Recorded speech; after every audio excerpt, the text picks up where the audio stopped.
Egg onion கார தோசை எப்படி பண்ணுறதுன்னு பார்க்கலாம் வாங்க. வெங்காயத்தை பொடிசாக கட் பண்ணி எடுத்துக்கணும். இந்த மாதிரி பச்சை மிளகா கட் பண்ணி எடுத்துக்கணும். முட்டை உடைச்சி எடுத்து வச்சுக்கணும்.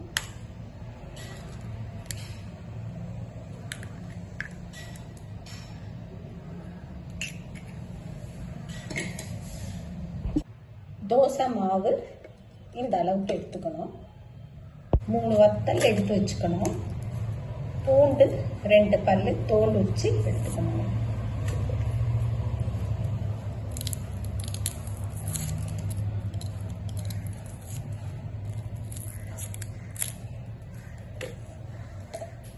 சால்ட் கொஞ்சம் சேர்த்துக்கணும்.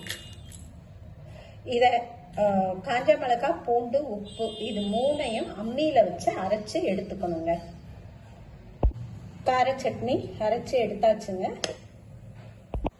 இந்த வெங்காயம் பச்சை மிளகாயில் விருப்பம் இருக்கிறவங்க பச்சை மிளகாய் சேர்த்துக்கோங்க. காரம் ஜாஸ்தி வேணுங்கிறவங்க. இல்லைன்னா நீங்கள் இந்த பச்சை மிளகாய் சேர்த்துக்கணுன்றது அவசியம் இல்லைங்க. கார சட்னியில் இருக்க காரமே கரெக்டாக இருக்கும்.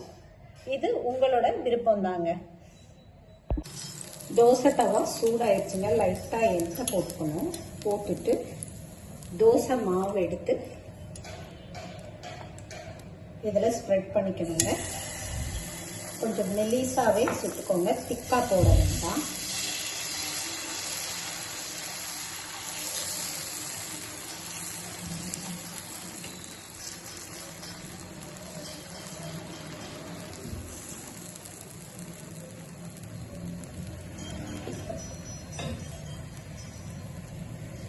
சைடில் ஆயில் போட்டுக்கோங்க.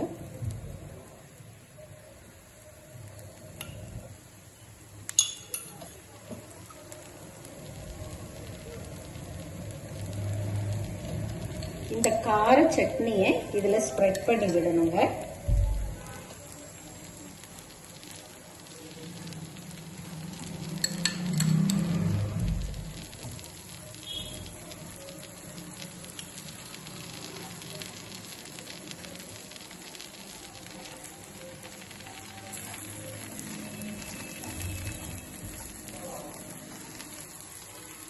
இதில் இந்த எக்கை சேர்த்துடணுங்க. இப்படி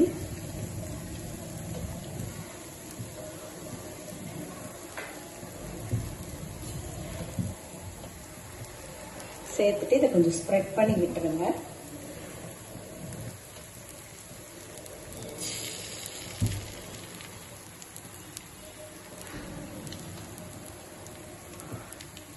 இதில் ஆனியன் சேர்த்துக்கோங்க. விருப்பம் இருக்கிறவங்க இந்த மேலே பச்சை மிளகாயும் போட்டுக்கோங்க. ஆனியன் சேர்த்து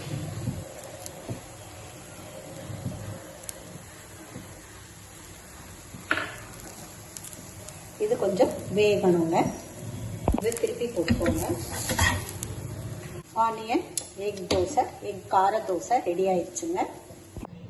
இந்த தோசை கண்டிப்பாக காரம் ஜாஸ்தியாக தாங்க இருக்கும்.